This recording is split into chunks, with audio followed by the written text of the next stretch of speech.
Welcome, my brothers and sisters, to another Sega-sational Sega Guys podcast. On the starting grid, in lane 1, you've got me, it's Dan, the Mega Driver, and in lane 2, he's the McLaren F1, my Dodge Viper, it's James. How you doing, mate? Oh, the analogy's already started, I think. If people haven't checked the title of the show, then that's a nice little hint as to where we're going. For all the arcade ports that Sega systems are notorious for, you know, it's about, you look back through the kind of the lineage, so to speak, and there's just so many titles, and you know, you could argue that there's ones that, if you had the chance, there's ones you would definitely swap out to bring some of these in. And looking through them, you wonder what Sega were thinking about not bringing them over, because as we go through the games that we've picked, there's like a good couple of them that you can look at and you think that at the era that they came out, and you look at the kind of the competitors' systems and the games that came out on there, there's certainly a market for some of these games to have taken, you know, those on. And let's just get into it and get through these lost treasures, I think is the best thing to call them.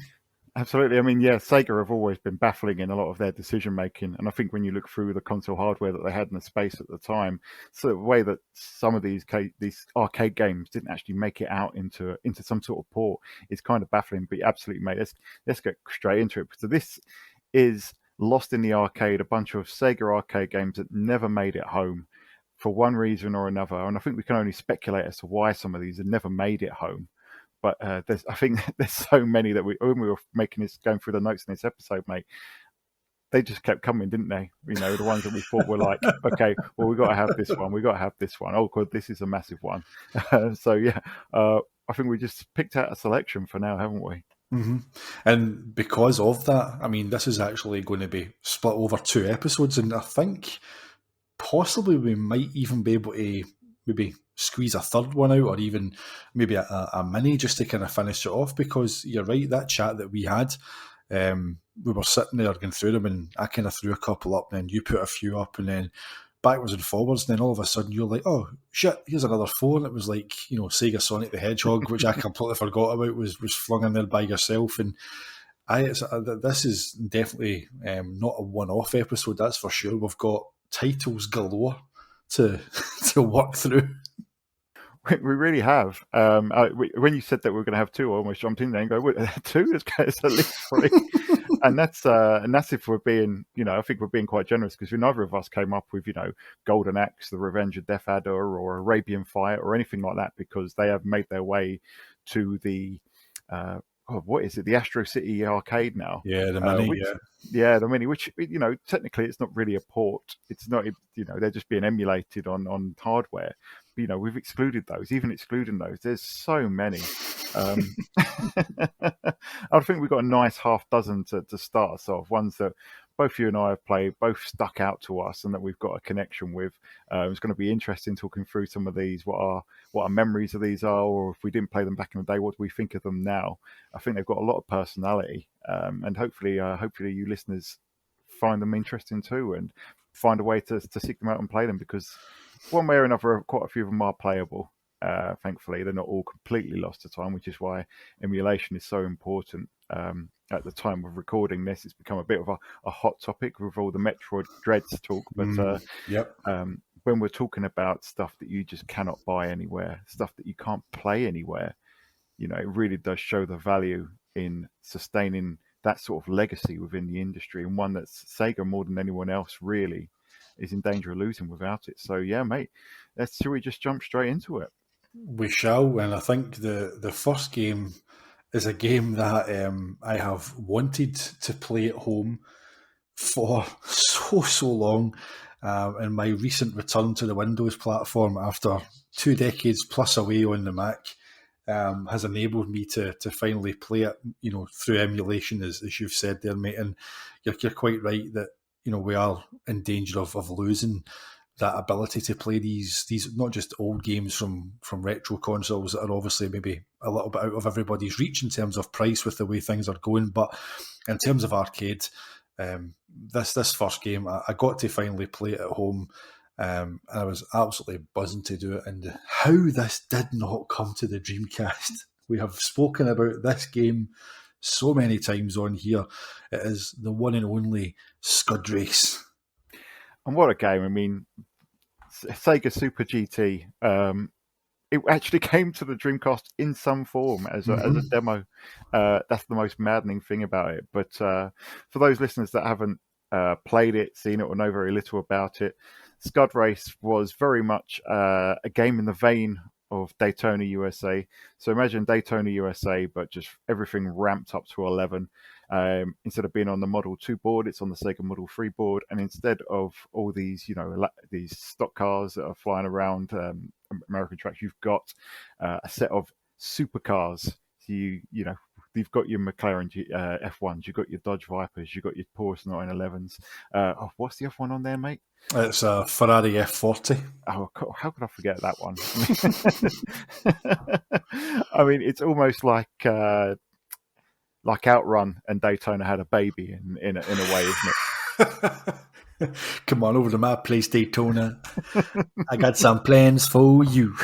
So, 9 months later, there it is. Imagine Outrun leaning over, putting on magical sound show. Daytona. Why don't you go and come on, slip into something a little bit more comfortable, baby? Daytona's like, let's go away. Aye, then with Scud Race has got its opening track, it starts going woo.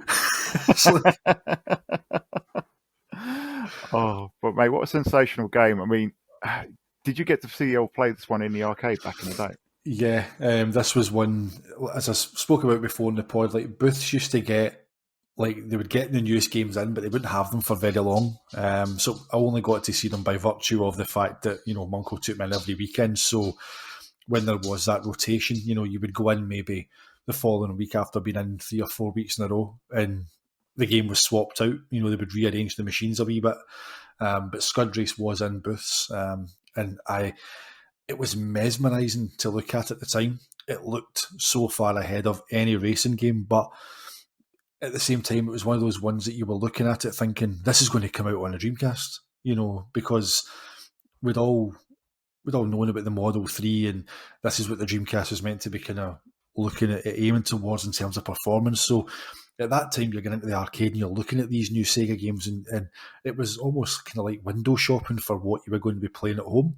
And as you alluded to, we did get it in some kind of form on Dreamcast. It was, the tech demo, or one of the tech demos at the New Challenge conference, where you see, I believe it's the Ferrari and the McLaren having a wee kind of race on the bridge, and the lighting effects look absolutely brilliant, and it's got the score from the first track, that do do do do do do do do do do do with a wee woo do do do woo that goes in between it, and it looked great. It was fluid, and you're thinking, here we go, we're going to get Scud Race at home, and it just never happened, and we can only speculate as to why, but the fact they went through all that trouble to get it up and running as a tech demo, you've also not just the cars, but you also got the demo of the camera swooping round that first track,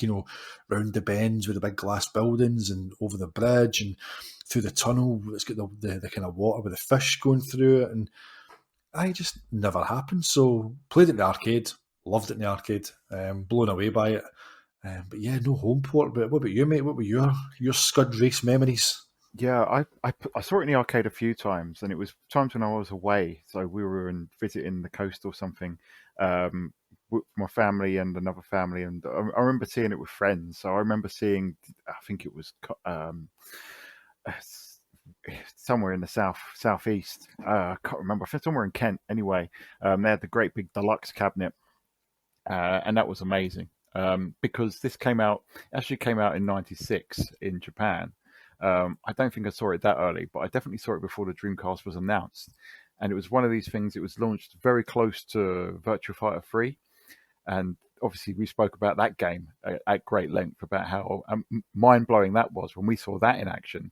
To me, this was almost even more mind-blowing because even though Virtua Fighter 3 was moving into sort of uncanny valley, the way that the eyes moved, the way that the characters looked, the detail in there was just light years away from what we could see in at home, what we saw on PCs, even what else we saw in the arcade at the time. And Scud Race, because of the way that the cars looked, it almost looked photorealistic to me. Now, it came out, I think I must have played it in 97, because I also saw I remember, I can't tell you where I was. All I remember is we went into this tiny little arcade. It was no bigger than, say, like a small office. It was absolutely tiny. And in it, there was about 10 machines. And I remember Die Hard Arcade was there. And then this Scud Race was in there, but it was under Super GT, and it had the stand-up cab. It wasn't the full sit-down one. But I remember looking at it then and playing it and just being absolutely blown away and spellbound. And it's funny because of when it did come out. Obviously, we was knee deep into the Saturn then. This was 1997, and obviously we had the rumours. Yeah, Virtua Fighter 3 is going to come to the Saturn. Virtua Fighter 3. Well, it was announced, wasn't it? Virtua Fighter 3 is going to come to the Saturn, whether it was going to have this add-on or whatever. Yep. And I'd look at Virtua Fighter 3 and think, oh well, tone that down, maybe a few nips and tucks here, maybe you get rid of the unselect. I remember looking at Scud Race and thinking, nah.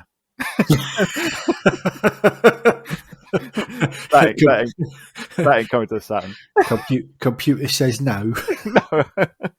I mean, it looked so far beyond anything else that was out, and I thought it looked even more impressive than Virtua Fighter 3 at the time. You think of how amazing Virtua Fighter 3 was. Yeah, I looked at it, I thought absolutely no chance does this come to the Sega Saturn. I mean, the thing is, it's got Daytona's DNA through it. And as much as you and I both love Daytona USA on the Saturn, having Scud Race with its 40 cars going around the track and everything, the Saturn would have just gone, no thanks. No. But I mean, the Saturn did get a kind of mention in Scud Race. It's in that first track. Yeah.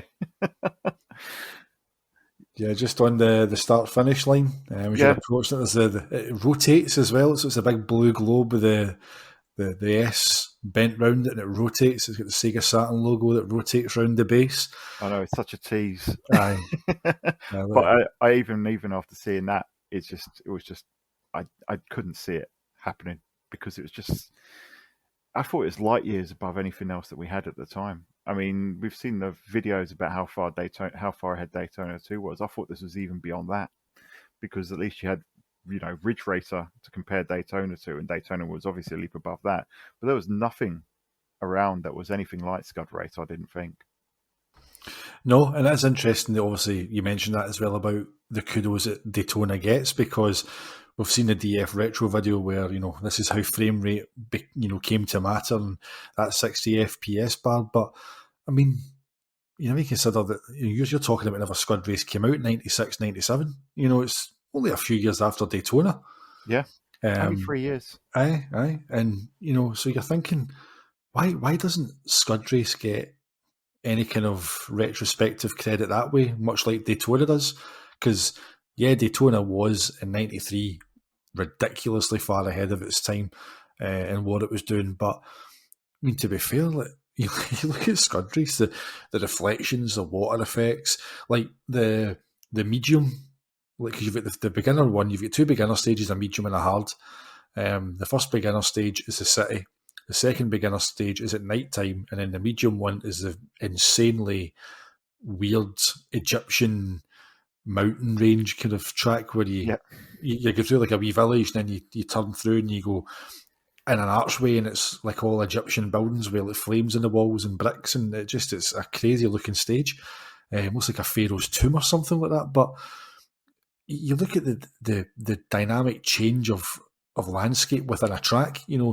Even the second beginner course, you're pelting along at like 260 mile an hour. And there's the street lights are beaming down on you, and then you've got the different buildings and the scaffoldings, and there's planes and airfields, and it's just literally taking every graphical effect it can think of and going, have this at your eyes. It's like, it's crazy. It's absolutely insane because it's hilarious in a way because Daytona is slightly bonkers in its soundtrack, in its presentation, and how the way the commentator works and all that stuff. It's brilliant, off the wall craziness. And then you've got Super GT Scud Race, which looks photorealistic, looks absolutely astonishing. And within it, you can choose from four supercars, four real life supercars. So you think, all right, this is grounded in reality. And then you go down a hill, and all of a sudden, you get a great big swinging pirate ship flying up the track towards you, or you're scooting around some sort of highway in the middle of an aquarium. It's it seems even more bonkers that you've got these realistic looking real life supercars blistering around these tracks. And all of a sudden, you've got all this absolutely insane stuff happening all around them while they blitz around this track with about it's up to 40 other cars on there. It's absolutely insane. And I think the fact that the Scud Race tracks made it into Outrun 2 is quite kind of fitting because, having recently emulated Scud Race just before we recorded this to play it, and having played it, with a controller for the first time after having played Outrun 2 on Xbox, it's very similar in its DNA. The power sliding mechanics, they're the exact same whenever it's mapped to a controller.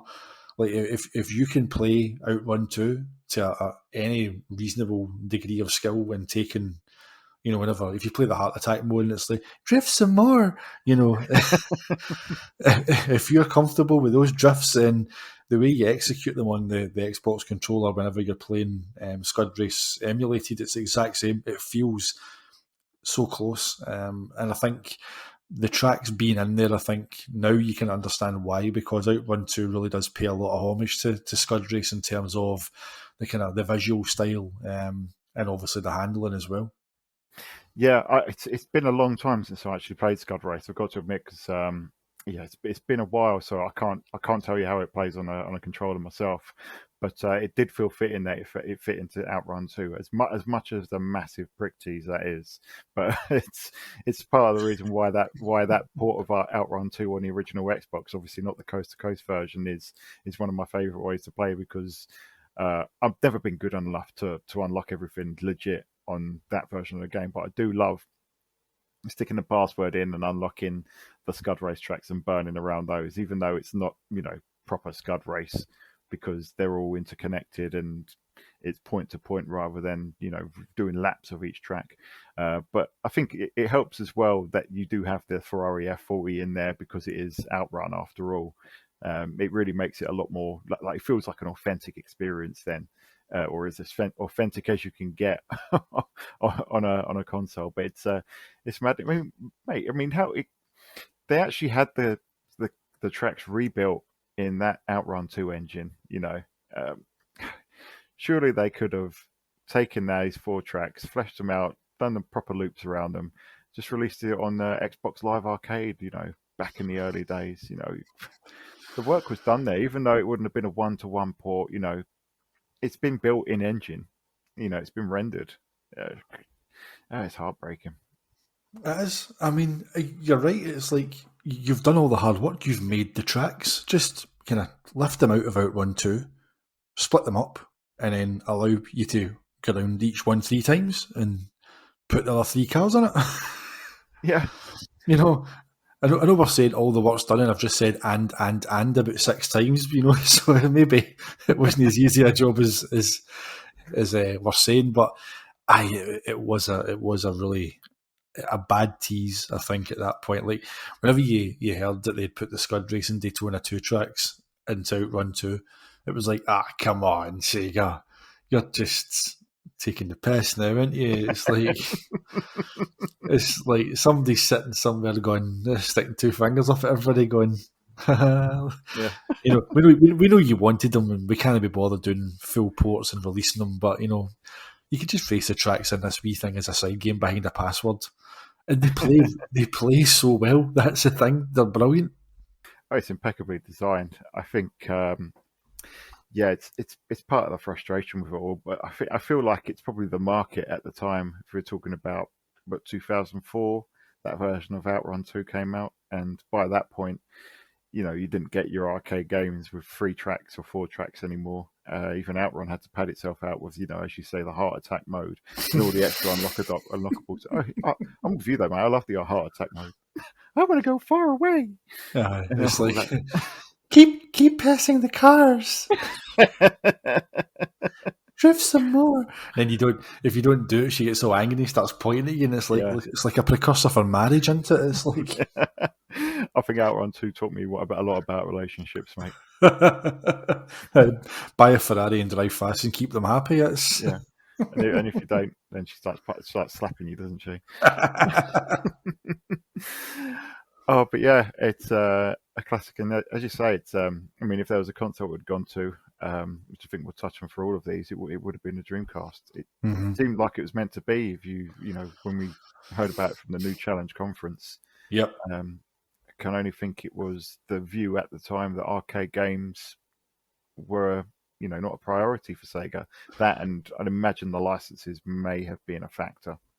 Yeah, whenever you think about the kind of the 3 to 4 year kind of gap, possibly it may have been something to do with the licenses, or was it just that thing where I know there's that line that allegedly Sega had said that they didn't want to stigmatise Dreamcast as being an arcade machine or an arcade port machine, and then they brought out 18-wheeler. But anyway, so maybe that had something to do with it, but then they launched with Virtua Fighter 3. So you're launching with an arcade game, so you're kind of setting your stall pretty early on, despite apparently, unless the Western approach was they didn't want to stigmatise it.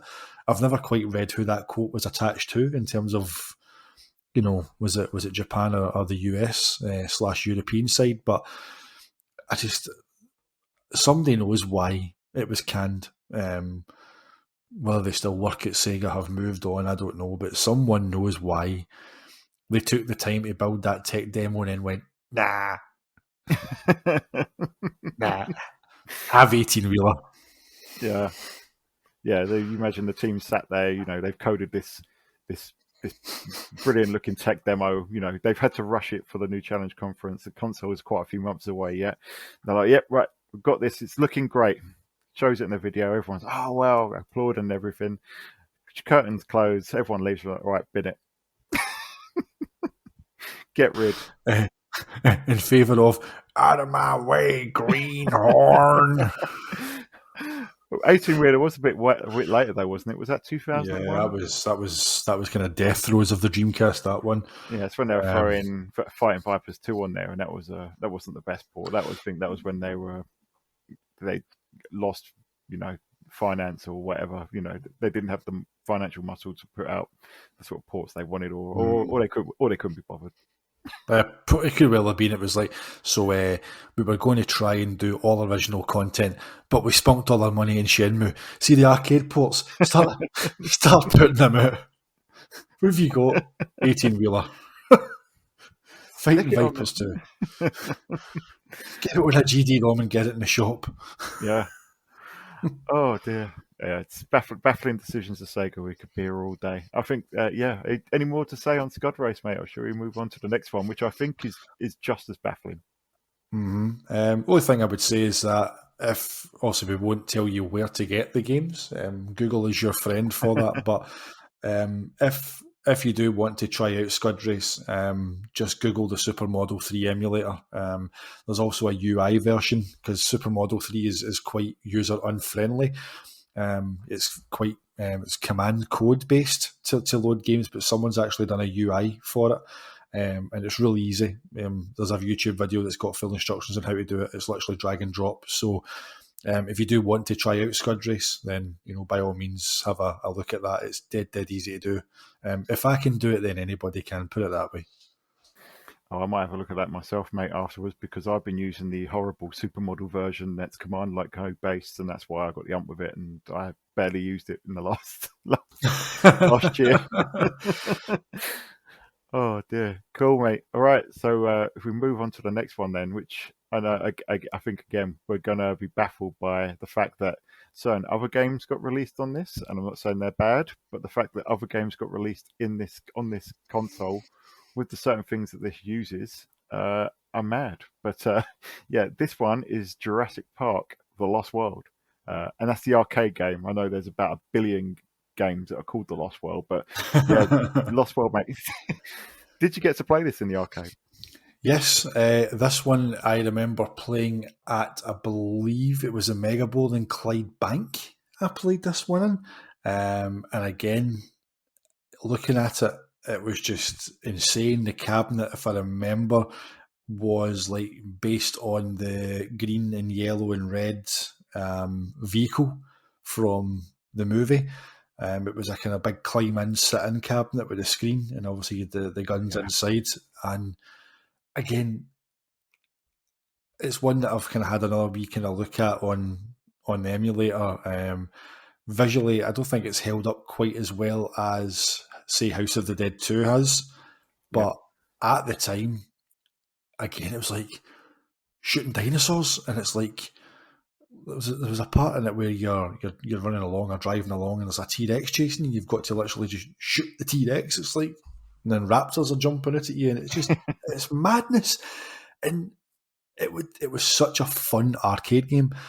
And again, I can't understand why you obviously House of the Dead 2 is a Dreamcast's kind of, Pedro stones of light gun games. It's and then you kind of go to the other end of the scale and you've got Confidential Mission, which isn't bad, but you've got some almost just below House of the Dead 2. I think Lost World just sits under there.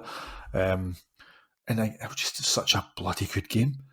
Honestly, so much fun, and it wouldn't have required any kind of replication of the cabinet to make it that fun. The cabinet was lovely and it was beautifully designed and it was enticing, and it also Jurassic Park theme with a big logo on the side and all that. But as a game, it would have worked just as well in the home as House of the Dead did. And again, just is it licenses? Was it again a gap that perhaps they lost the license to bring it from the arcade into the home? I don't know. No, mate. I mean, it's as you say. We had House of the Dead, and House of the Dead 2 came out of nowhere, really, because when the Dreamcast was announced, it wasn't even. I don't remember seeing any news about it. I remember, and I think I might mention this in our Dreamcast episode. I just remember all of a sudden it was on the Dreamcast. It didn't have a massive arcade presence, but when I saw Lost World, I first saw the Lost World in the Trocadero in London in Sega World, and that was when it was in its zenith in '97, and that's when it had 3 or 4 floors. Which, it might have been even more than that. And you saying that you went into the one with the car? Yeah, it was there was the dress. Yeah. It was a big sit-in cabinet. It looked like a replica of almost the kind of the Jeep from the actual film, with the kind of same pattern on the side, with the kind of the green, red, and yellow. Yeah, so they had that one on one floor with a bunch of other games. But I remember at the back, I think on one of the floors, and they had the rides in Sega World. They had this great big enclosure, and you had to pay a few quid to have a go. And it was one of these things where you just had to you had to pay the extra for that experience, and it was absolutely insane. The screen was absolutely enormous, and it was rattling around and everything. It was like an experience like no other. And it's like you're saying, mate. It's so much fun. You got raptors jumping out of the tall grass at you. You've got the T-Rex chasing you. I think you have to shoot him in the mouth, and then you're driving under the Brontosaurus's legs, and he's trying to shit on you, and you've got to shoot the poo out the way before it lands on you. Do you remember that bit? Jurassic poo. Yeah, I mean, shoot the shot. Yeah, I mean, if you told someone, oh yeah, I've been playing this Jurassic Park game, oh, what you doing it? Oh, you shoot poo. That's why they didn't bring it home. It was the parents' groups. Oh, but the queues to get on this thing, and this is the premium one, were massive. And then you had in Sega World, they also had the Jeep one as well. When I went back in later years, it went down, and they had the single stand-up cab, and that was still pretty big. That was still a 40-inch screen at the time. But however you played it, it was mesmerizing. And I haven't seen or played it for probably about 20 years, mate. So I don't know how it holds up, but at the time it was another one that I thought, it's as close as you can get to the film. You look at the Lost World game that was on PlayStation and Sega Saturn at the time. It's the polygonal 2.5D platformer. It's like ancient compared to what the Lost World was. Not quite the same. not quite the same ballpark. It's like Pulp Fiction ain't no fucking ballpark neither. There definitely wasn't. But I mean, you've trumped me on that one, mate. I'm a mega bowl in Clydebank, which anybody who's from my neck of the woods that listens knows that it's not the most glamorous way to stumble across a premium arcade game. You're away to the Trocadero, Sega World, traversing 4 or more floors to find several versions of the one game, mate. You've definitely got me there. Oh, mate, that place was magical. I loved going there. I haven't been there for. Yeah, it was a shame when it all closed down. But I did go there quite a few times. It was when I used to go to CEX. I used to go there quite a few times, either before or after, and absolutely adored it. But yeah, there was so many good things in there. I remember the first time I saw Street Fighter 3 was in there as well, and yeah, absolutely amazing stuff. Amazing, and that massive cab was just the audacity to make something, an arcade game, so ridiculous. it's something that only Sega could do. And the thing is as well, see that I love that. See the enthusiasm that you still hear whenever people who went to arcades, talk about them, because it is a shame that we don't get that anymore. We don't have that kind of. We've spoken about that on here many times, that there is something kind of missing, that wee kind of bit of magic of getting into an arcade and seeing the kind of latest and greatest from, whether it's Sega, whether it was Namco or whoever it was at the time that was making these brilliant games. And that's where you've seen the cutting edge of technology, whereas nowadays the cutting edge of technology is under your TV. It's just the way the world has gone. But oh man, that Sega world sounds like an absolute paradise. It was, mate. It was it was heaven. But yeah, you could, when it first opened, I can't remember when it first opened. Was it 95, 96? And I was a bit too young to be going into London on my own. But I think I managed to convince. We were out for a family day out in London once, and I managed to convince my parents to take us in there. And I think it was like, I think you paid like a £5 or a £10 each, and it was unlimited. You go around all these floors of arcade games and play them as much as you want. But by the time I went back there, when I was traveling into like the city on my own, it was pay to play. Then hence the outrageous £2 to go on Jurassic Park: The Lost World. But yeah, I think I lasted until I lasted about 5 minutes, and then I had to get out because I died. But £2 well spent. I got chewed by a raptor and shat on by a brontosaurus. Yeah. That's a good afternoon. But yeah, you just don't see the cutting edge of arcade. It's like you say, mate, the cutting edge of arcade is unfortunately in the home these days. Mm-hmm. Back then, going to the arcade was like a glimpse of it's like going into tomorrow's world. Like playing the Lost World, the clunky platform game on your Saturn or PlayStation, or even if you had a Mega Drive, it was the 2D sprite one. But then you go into it, and it's like it felt like the real dinosaurs were actually jumping out at you or shitting on you, whatever the case. Spared no expense. Have to get that in there. Yeah, I know he's not in the second one, right? But come on, it's what I mean. He is. He's in the second film, isn't he? Right at the very beginning. Yeah, was it Sir Richard Attenborough? Yeah, So this one, baffling that he didn't come out onto the Dreamcast, because it was Model 3, so it could have done it. And yeah, going with House of the Dead, and when I bought House of the Dead, part of me was thinking, yeah, we're going to get Jurassic Park down the line. Same. And no, Confidential Mission, which it's all right, but it's poor man's Virtual Cop. Yeah, I always thought. It was like, it wasn't even like, it was, you could see it was trying to be Virtua Cop mixed with kind of like James Bond. Yeah. Just never. I had it, and it was good enough fun. It was a good light gun game, but again, whenever you've kind of spent that long kind of hyping up, I think everybody who played The Lost World in the arcade and bought a Dreamcast, I think would have been sitting there going, right, I've bought this light gun pack, bought the House of the Dead 2 pack, but there's going to be a Lost World Jurassic Park pack as well. But Yeah. it just didn't happen. No. I wanted LA machine guns and what was the other one? Gunblade NY. Those. Yeah. I mean, they would have been the same without the vibrating Gatling gun that you had, but I thought they were all going to come. But yeah, we just got the 2 in the end, which was a real. I mean, House of the Dead made the gun worth it because House of the Dead 2 is so good. But No, brilliant game. it really is. Cool, mate. Should we move on to the next one then? Mm-hmm.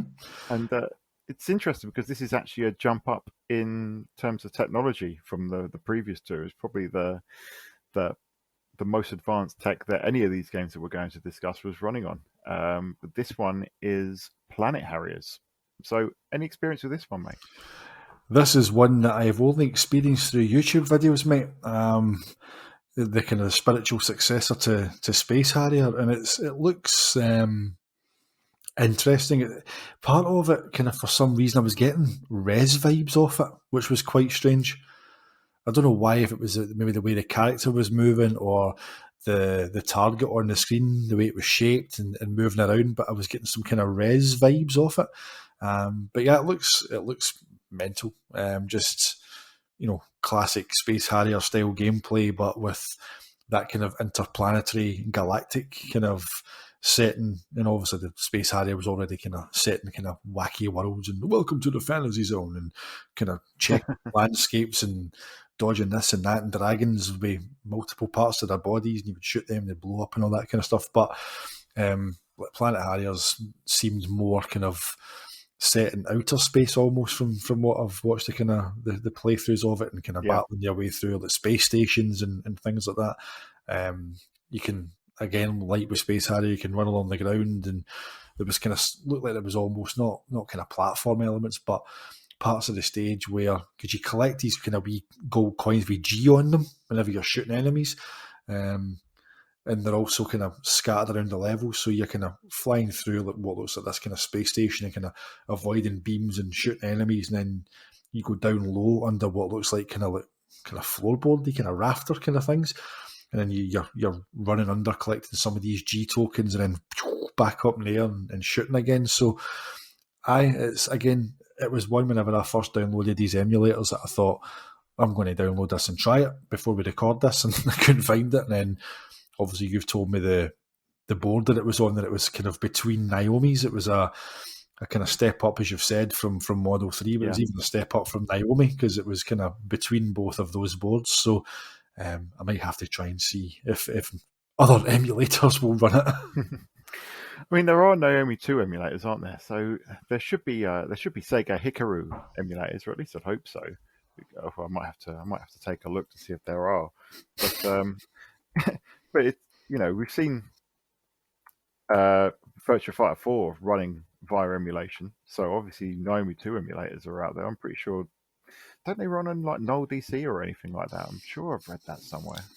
Might need to take a look, because I would like to play it. Yeah. It's another one that I haven't played since, and this was early 2000s, so I don't think I played it, in 2001 when it first came out. But I remember finding it in an arcade. It might have been in Birmingham, actually, in the Bull Ring. But yeah, I remember following this one in the magazines, because Space Harrier was one of the first games that I played on my brother's Master System, and it was one of my first loves of Sega, along with, on the Master System it was Sonic the Hedgehog and Space Harrier. Before that it was Outrun on the Commodore 64, was the closest that I got to Sega at the time. But Space Harrier always holds a special place in my heart. I think that was one of my picks for music for the Now That's What I Call Sega episode. So when I started reading this news about a spiritual successor, I had to play it. And I fully expected it to come to the Dreamcast. But yeah, it's as you say, mate. It very much is Space Harrier with a few a few bells and whistles. I think the cabinet I played was just a single cabinet from memory, but from what I understand, you can play like a networked game where you can play 2 single player games.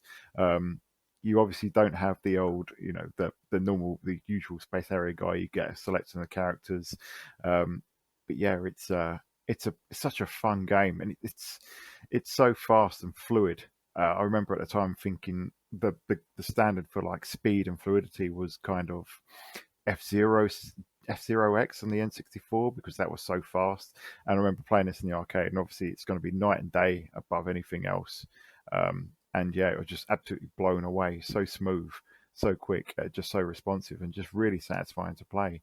I mean, yeah, the Hikaru hardware was a step up from Naomi, but with a few nips and tucks, I'm surely they could have got it working on the Dreamcast. I mean, again, it may come back to that thing that we've spoken about, with the Dreamcast, is that, we never got to see it flex its muscles.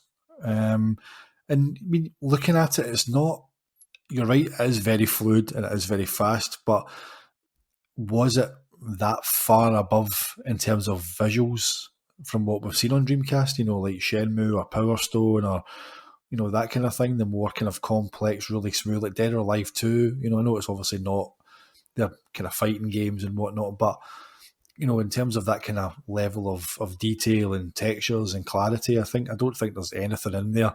From looking at the video of the playthrough anyway, there's nothing I could see that made me go, Dreamcast might have struggled with that. I think maybe possibly just the frame rate, but as you said, a couple of wee nips and tucks, maybe tweak some lighting effects or, take off some kind of particle effects or whatever, and maybe some transparencies, maybe just kind of nip and tuck it a wee bit just to get it running a full 60. I think the Dreamcast could easily have done it, but again, you've got to ask, why didn't they? Was it a case of it came out too late for them to even consider it? If that's the case, then would it perhaps have been a candidate for the original Xbox? You look at the games that came on there, Crazy Taxi 3, Gun Valkyrie, Panzer Dragoon Orta, things like that came over, Jet Set Radio Future. So there was already spoken about it on when Sega met Xbox back in Season 1. We spoke about that kind of relationship. So if it wasn't going to come to Dreamcast, then that kind of time frame that it was out, maybe around about that kind of crossover period, was it around about 99, 2000, 2001, that kind of time? So you're in that kind of era. So it could easily have been a Sega exclusive on Xbox, but definitely. Again, why? Why not? Space Harrier was huge, massive following. Nah, just leave it. Yeah, it's baffling. So 2001 it came out. So yeah, they're working on souped up Naomi hardware, but at the end of the day, it's like you say, mate. It's not the speed and fluidity is what it's got going for it. And I remember some of the previews at the time just talking about the draw distance. Now, I don't think it's a game that you'd want to sacrifice your frame rate for or the speed because that's part of the appeal. But would anyone complain too much of the draw distance brought in on this one, or if the characters had a few less like polygons in them, if there's a bit less detail in the backgrounds, if some of like the rings or anything like that was replaced by like 2D sprites, I don't think anyone would have really noticed. So it's a shame if it was brought to the Dreamcast. If they developed it, would have had to be at the same time, like a House of Dead 2 sort of deal where they came out, months apart, because obviously 2001 was when Sega were thrown in the towel. Although obviously Res came out, 2002 on Dreamcast? So that's one of the later ones, yep. Yeah, so they Sega weren't shy about releasing shooters late into the console's life. So yeah, and as you say, mate, it would have been perfect fodder for the Xbox. Xbox probably could have done it with its hands on its head. Aye. And and this whole thing about the arcade heritage, you could have, I thought from what I played of the game, there was enough there that you've got your standard arcade playthrough, but you've got the shops and stuff. So there's obviously a robust scoring system in there. You could throw in a few more challenges, throw in Space Harrier. Space Harrier 2 was unlockables. You could have done so much with it. So yeah, another one that it should have come to the Dreamcast or to the Xbox. And it's a shame we still don't have it now. So another one. I think there is a way to play it on Null DC or similar. So that's something I'm going to definitely have to look into. I need to get my emulator game back on, mate. I've slacked. But I think of the ones we've talked about so far, I think this is the most kind of lost gem one yet, just because of the rarity of the arcade game itself, the fact it never got a port, which is the whole point of this episode, but the fact that the board it was on, it's not a common board. There wasn't many titles released on it, so that kind of emulation in itself is also maybe a wee bit, not so much out of reach, but it takes a wee bit of kind of digging. It's not quite as simple as like maybe Model 2 or MAME or Super Model 3. A wee bit of kind of digging required, I think, to get this one up and running. So aye. Yeah, it's a shame. Yeah, you make a great point there about the rarity, because it obviously came in 2001 when the arcades were really on the wane. I think that was when even Capcom were struggling with fighters, which ultimately ended up with a few missteps around there. So yeah, a real shame, that one. But come on, Sega. What's the hashtag Free Planet Harriers? So what's his name? Get Max on it. Max just do us a favour, mate. Look, Marvel and Disney. How dare I bring up Sony? It's just disgraceful. How dare you, sir? Wash your mouth out with soap, you deviant. But Disney and Marvel are talking about kind of bringing back MVC2. So Max has done his job there, right? So get his Planet Harriers. Yeah. All it needs is Sega. Sega, you hold all the marbles here. Just get it done, for crying out loud. And the thing is, as well, it's not like these other games that we've spoken about where they've got licenses. That's why we're not seeing them. Because like with Scud Race, the 4 cars are licensed. The cars have got sponsors on them, like the McLaren F1's got golf on it. So there's all these licenses that have long expired. Jurassic Park, likewise, the movie license will have expired. But on Planet Harriers, there's no reason why it couldn't be on any of these compilations today. Absolutely. I mean, this one, more than any of the other ones that we got on this initial list, it's got nothing holding it back. So yeah, a real shame. But so come on, get your hashtags out, listeners. Let's see if we can get, at the very least, this one into our hands. Oh, okay. I think we'll move on then, mate. And the next one, it's another racing game. This one is one that I haven't played, and that's Indy 500. I know our pal. Well, I say our pal. We haven't had him on the show yet, or we've spoken much with him. But we do like Mr. Sega Lord X, and he spoke very highly of this one. But did you get to play this one, mate? Indy 500. Not in the day, and again, it's one that I've recently played on the Model 2 emulator. And the only thing I can say, it's like you mentioned, games previously having a night together. Yep. Well, this is like Daytona decided to get together with Virtua Racing because the one thing that strikes me about Indy 500 is the speed of it. Not the most in-depth game in terms of track content or cars. It's very, very basic. You've got your 2 tracks. You've got your what's it called, Indianapolis Motor Speedway, and then you've got the Highland Raceway, and it's the Indianapolis kind of Speedway is pretty much like your Daytona 37 Speedway kind of thing. It's just an oval, very, very similar in terms of track design and even the visual look. It just literally looks like you've taken the Daytona cars out and just dropped Virtua Racing cars with textures in. But the other one, the Highland one, is kind of bizarre because the Highland Raceway looks, in part, it's got kind of almost Sega Rally mountain stage kind of looked at. You've got the kind of the green embankments, you've got the kind of the rock formations at the side of the road, kind of quite tight turns as well. So it's a kind of weird one. It's the second track, the Highland one, doesn't actually look as if it belongs to have F1 cars in it. It just looks like it's like why is there F1 style cars in this with such tight bends? I don't understand it. But no, it's very, very fast. The handling again on the emulator is great. If using a controller, so you can play it no problem at all. But aye, it certainly would have been a challenge because it's a Model 2 game, so you're looking at Sega Saturn for that era, and I do remember there was rumours of it coming to Saturn at the time, but Apparently there was a port planned. It just yeah, never came along. aye, I don't. I wonder if they just started it and then looked at the speed and went, "Nah, Saturn can't do this," because like Daytona. I think Daytona, as we've spoken about with the original Saturn version, is that as poorly as it runs in terms of frame rate, its redeeming feature is the handling. If it didn't capture the feel of the arcade, then it would have been a complete lost cause. But somehow at 25 frames per second, it still feels like Daytona.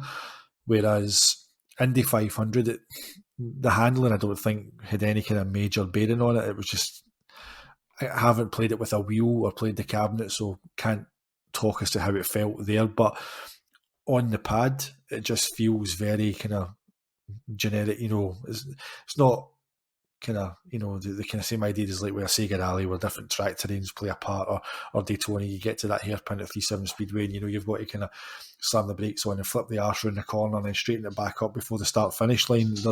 You don't get that kind of feel from it, but I just don't think, looking at the hardware at the time, I think even as good as the team were who dismantled Sega Rally and put it back together and gave us the most iconic arcade home racer that you could have hoped for, I don't think they could have taken Indy 500 apart and brought a port home that done the game's one major feature. I think that Indy 500 exists just to be fast as F.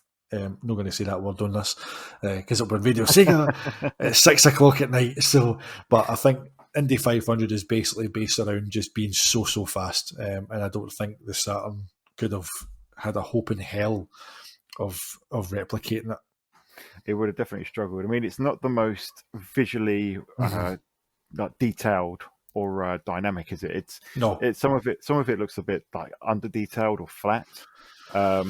Yes, and I think that is to keep it fast, to keep the speed up and the frame rate up. And yeah, maybe you could have cut the frame rate in half, but I'd still think the Saturn would have struggled at that sort of speed to render it that quickly. I mean, I always think back to it's F1 challenge. I know I've got the Japanese version. It's F1 live information. I think it's F1 challenge in Europe. I don't know if you've ever played that. Maybe it's an F1 game. It's made by Sega, and that's. I think it's an underrated little racer, that one.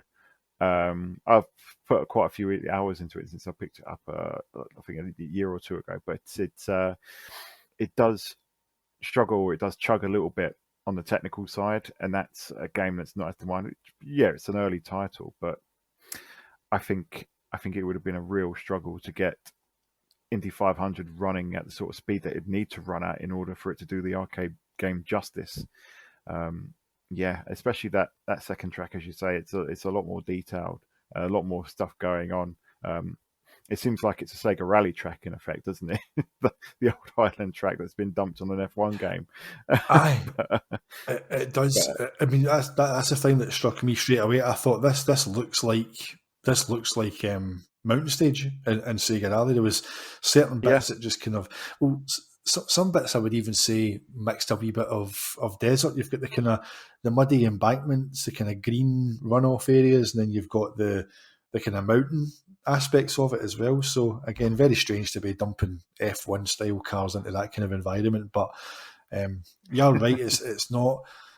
You look at Daytona and you look at Sega Rally, and Indy 500 for a Model 2 game is nowhere as texture intense as those two. But no, as you said quite rightly, I think that's just to basically give the system as much headroom as it can, just to go whoosh. Yeah, I'm going to mention the game again, and I hate mentioning it a Nintendo game for the second time on this podcast, but it's kind of the F-Zero-X schoolbook where it dials back the detail in order to give you speed and fluidity, and I think that's what Indy 500 does. And we were talking about Planet Harriers, and you could put a few nips and tucks to make it work on a Dreamcast. I don't know how you'd get Indy 500 to work on a Sega Saturn. It would have been nice if there was a souped-up version that came to the Dreamcast, maybe, but maybe a little bit too late by then. And there was so many other F1 games about. It's probably a bit too late, but I still think, if there's a Model 2 collection, maybe, or even if a Model 2 series like SEGAGuys one, it'd be lovely to have this on. That's a dream, mate, isn't it? A model. How often have we said that? See, Sega, if they could print money, and I know the licenses are a big issue, right? But we've said it because so many people come on Twitter and say, how come this isn't on backwards compatibility, or why haven't we seen this? And I think the fact that these have got so many licenses in them and they've expired, and Sega aren't going to go and spend money to get licenses back to put old games out, even though they would sell so well. But can you imagine a nice multi-disc set, the model collection, Model 1, 2 and 3, all the games. Oh, nice packaging, slip case, separate DVD case for each, Model 1, Model 2, Model 3, just a nice like one of those kind of booklet, just a book inside. These, like DVD cases that you line them all up and you've got all the games in the line, and across them they spell like Model 3 when you've got them all lined up together on the shelf.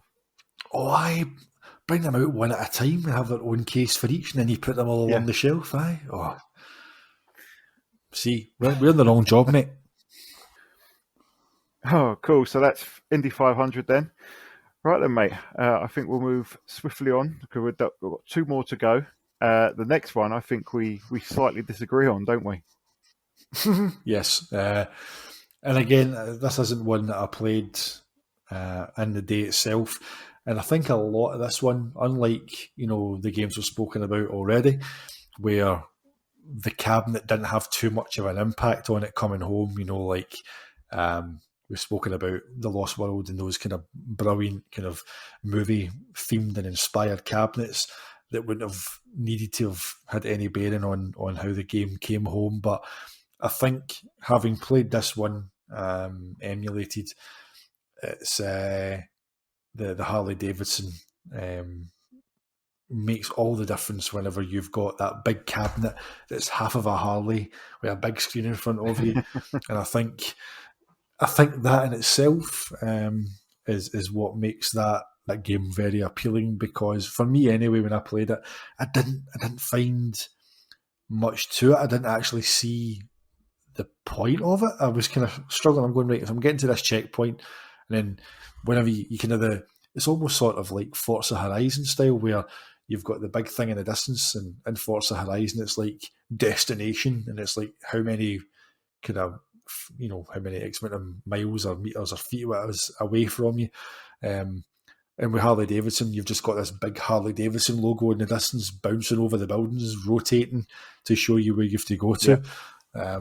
And then you get there and your wee guy does a pose, woohoo, yeah, and all that. And then next stage, and that show off. And it's very basic fun, but I'm going, that's all right. But I think a lot of the appeal from it would have come from the fact that you get to, channel your inner Arnold Schwarzenegger and climb across a Harley, and there's no viaducts or trucks chasing you or liquid robots to worry about, right enough. But it's fun, right enough.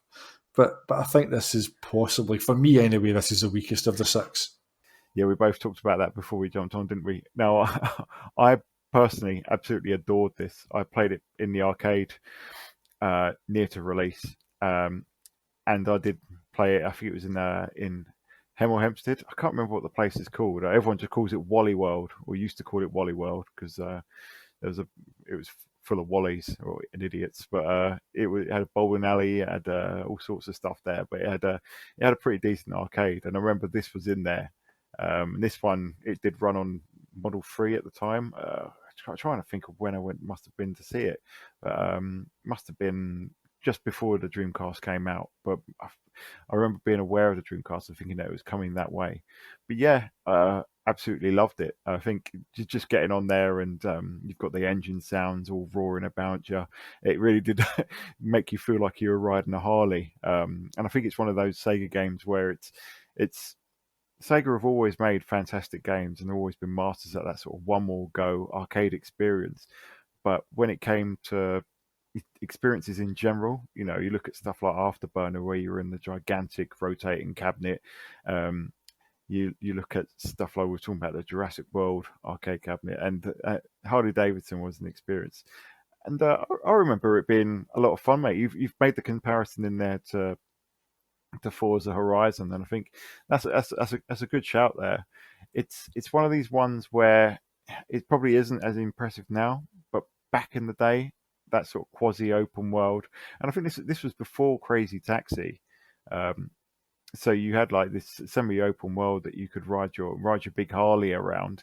The music's rocking in your ear. You can hear the roar of the motorbike over the speakers, and it just felt heavy, and it just felt, yeah. You almost wanted to just go and grab your leather jacket and just go, just sit on there all day. I absolutely loved it, mate. But yeah, it's just I haven't played this recently, so you may have a more grounded view than I do, but yeah, I'd still love a way to play this on a modern system.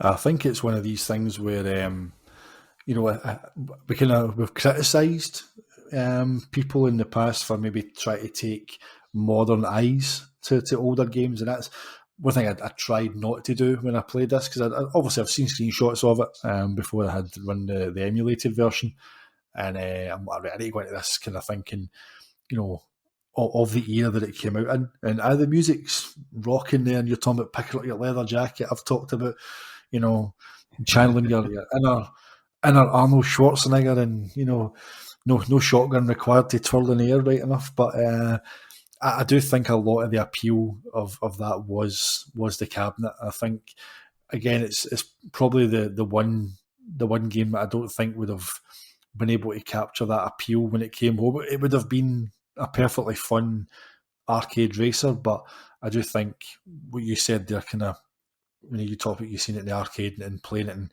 climbing aboard that Harley, and again the way Sega set their deluxe cabinets up, the big screen in front of you, the bike, the big booming speakers with the effects. You put your coin in and probably press the throttle or whatever, and boom. I think that all that stuff would have combined to be a brilliant experience. And I don't think it would have quite come home with quite that feel to it. I think it would have ended up would it have been any worse than 18-wheeler though, let's be honest. Come to think it. Yeah. So, probably not. Yeah. So yeah, you may be right there, mate. I mean, as I'm saying, I haven't played this since I saw it in the arcade. I just remember loving it. And I think part of that is the fact that I played it back then, just before the Dreamcast came out. I thought it would come to the Dreamcast. Obviously, it never did, but I still lived in hope. But then, since I last played it, we've had games like Crazy Taxi, and my memory of playing Crazy Taxi for the first time was thinking how the world was set up and the directions and everything were similar to Harley-Davidson. And obviously Crazy Taxi just took that formula and absolutely nailed it, perfected it, and it's a classic that's still good to play. So you may have a more grounded view than myself, mate. This one I was going on purely on memory. Hopefully there's still a couple of arcade cabinets out there that people can climb aboard and get their leather jacket and just sit there like a badass riding around the streets of LA. But we'll see. I mean, I think the reason why it didn't come is probably fairly obvious. It probably was the license that prevented this one from coming to the Dreamcast. And yeah, I don't know really what the reception was like around it at the time. I just remember myself, I absolutely adored it. I had quite a few goes on it before I had to go, but it was only that one time, and I never got to play it again, unfortunately. A wee one and done. It's again, it wasn't one that I've ever seen anywhere. I've seen obviously images of the arcade cabinet, but I've never ever seen one in the flesh. I can't recall if Booth's ever got it. I don't remember seeing it in there because I would have certainly given it a go. But I mean, you've got to think there must be a couple of Harley-Davidson Sega cabinets sitting stashed somewhere. You've got to think there must be a big air hanger or something, a big storage container just full of all this Sega goodness, because all these machines couldn't have been melted down or, broken down for parts. They must be somewhere. Yeah, it must be, mate. I might have a look on eBay or something, see if there's one. I'm sure they won't want too much money for it again. Well, just a few hundred. Sam sent me a link to, was it eBay or Gumtree? They sent me, and it was a Sega Rally 2 cabinet, and it was in need of TLC. It was like 800 quid. And I'm like, 800 quid. I know it's Sega Rally 2, and I prefer the first game, but I've got that wee man cave at the back in the garden, and it's got like nothing really in it. I'm going to turn it into a kind of games room, but I'm like, get a wee Sega Rally cabinet in there, just sitting there all night. It's got electricity and everything. I could just with the hydraulics going. Oh, that would be the dream. That would be the dream. You could touch it up, restore it, and just get it back to its former glory. That would be a labour of love in itself. But you've not had an arcade perfect Sega Rally in the home, so that would be as close as you got. Literally in the home, well, in the back garden anyway. In the man cave. Oh, the Sega cave. Oh, right then, mate. I think we'll move on to our final game in this episode, and that's another one that this one I actually played quite a lot back in the day, and this is Top Skater. So, did you get a chance to play this one in the arcade? I know you've been playing it on the Model of 2 emulator recently, haven't you? Yes, I've seen it once. Boost did have it, so I've had one very brief shot of it, but I couldn't do much on it. So I don't know whether it was I know the cabinet had the actual board on it. You had to kind of, was that a kind of brake kind of pedal thing you had to release to make it go, and it was quite a complex cabinet, but the Model 2 emulator runs it really well, though, albeit you have to kind of really play around with the control settings to get, because obviously the way the cabinet was set up, you can't replicate the kind of, it's not the foot brake they call it, release the foot, something it says on the screen, and that seems to be kind of locked on all the time. There's not a button for that, but I've managed to get on the Xbox controller A and B. So A's to jump, B does tricks, and I've got the analog stick set up, and I've managed to get the two triggers because you can lean heavier to either side, and it's really playable. And it's one of these games that you're thinking, look at how that whole generation was at that time. You were living in a Jackass generation. Tony Hawk Absolutely was massive. It just seems so daft that with all that kind of generational thing, as I said, Jackass, Tony Hawk, you had the Tony Hawk games, it just seemed a perfect fit, that it was such a great game to port, that it would have fitted in so well. And it would have, because obviously Tony Hawk's games were brilliant, and Tony Hawk's 2 in the Dreamcast is my favourite one. I think it's an absolutely amazing game, but it's quite in depth. You've got the challenges and collecting the wee kind of ego symbols and collecting the letters to spell the word skate and try to do all your tricks, and it's quite involved. The Tony Hawk game, it's brilliant, but it is really, really involved. And I think Top Skater would have brought in that whole kind of more casual element. It would have been a wee step back, that it was more score based. It wasn't kind of, well, obviously Tony Hawk's 2 was score based as well. It was a high score table in it, but all those other elements removed, you could just focus on the arcade side of it. And I think it would have been a really good alternative. I think it would have sat alongside the Tony Hawk's games really, really well. Tony Hawk games, for the more involved, you've got the licensing, you've got the involvement, of the greatest skateboarder of that generation. And then you could have, once you've done your nut and tried to get the word A to, spell skate for the 80th time and, failing. You could have just fired up Top Skater and just had a bit of fun, kicked back. So I definitely think there was a market for it alongside the skateboard games of that era. And again, it's another one that I think wouldn't have. I think the cabinet for Top Skater was a novelty. It wasn't something that would be difficult to bring home at all. And again, even with the difficulties of kind of trying to figure out setting up the M2 on the Xbox controller, I think if you're bringing it out on the Dreamcast, similar things.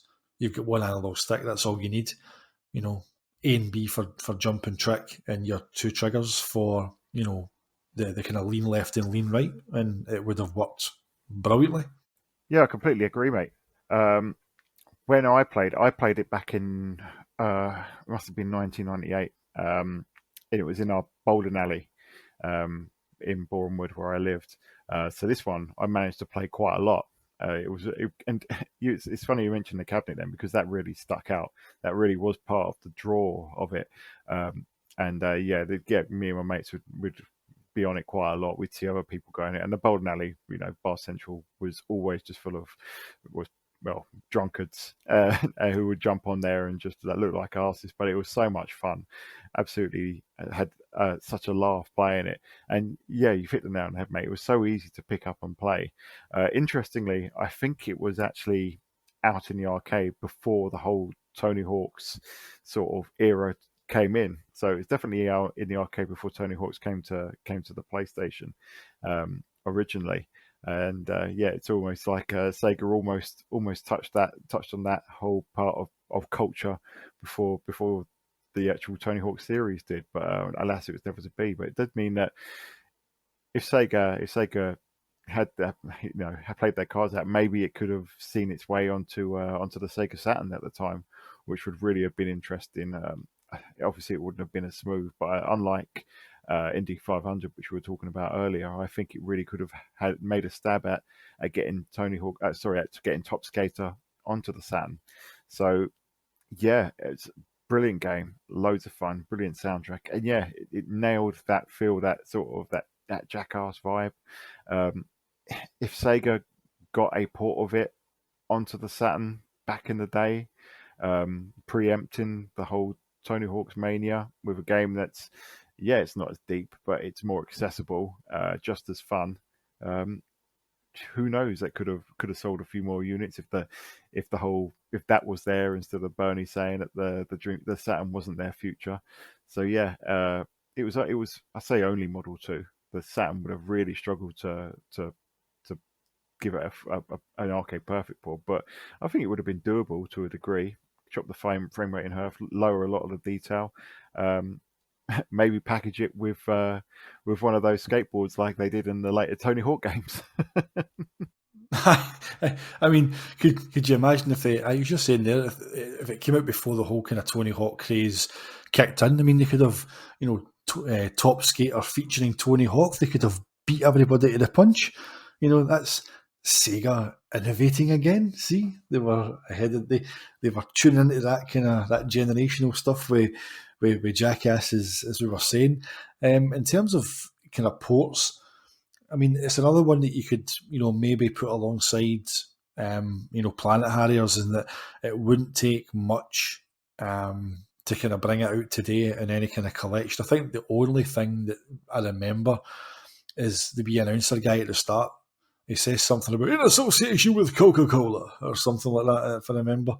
When I played it on the emulator, there's Coca-Cola are definitely mentioned, and the logo is on the kind of the top bit of the kind of platform before you skate down and make your way around the track. So just remove that. They did it with Crazy Taxi whenever it got ported to systems after Dreamcast. The KFC and Pizza Hut and Tower Records and Fila and all these places were all stripped out. So taking out Coca-Cola wouldn't have been any kind of hassle.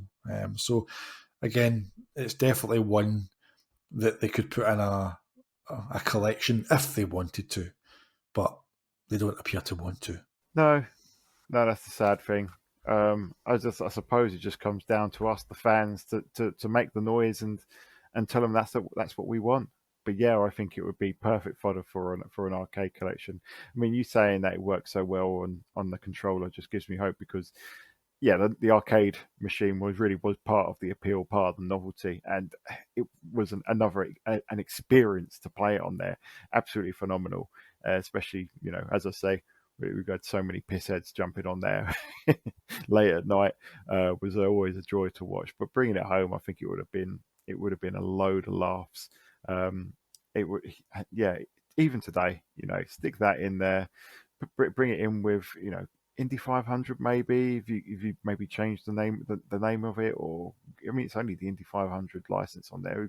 It's not really that much different to Daytona. I mean, a few of those sort of games, mate, and I think a Model 2 collection would be absolutely amazing, or maybe a new Astro City cab, one that's Model 2 focused rather than System 32 and all that stuff. But we live and hope, mate. We live and hope.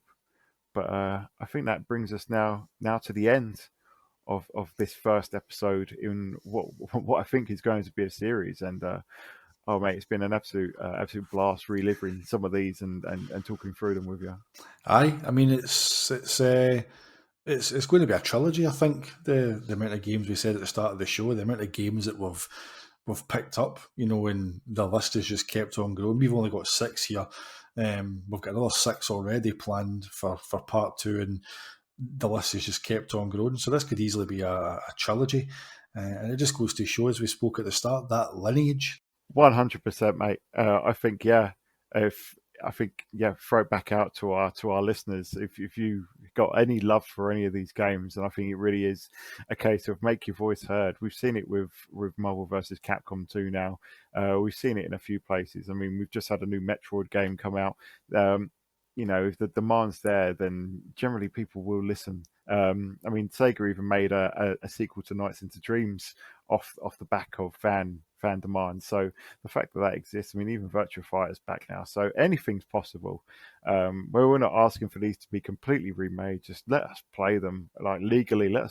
Sega, please, just let us pay you money to play these games, for goodness sake. Guys, I'm going to throw it over to you. You can always get in touch with us via Twitter. And I'd love to hear any other nominations that you've got for Sega Arcade Gems, hidden gems, cult classics, anything that's never made its way over to the home that really did deserve it. You can catch us at Sega Guys. You can catch me at Super_D.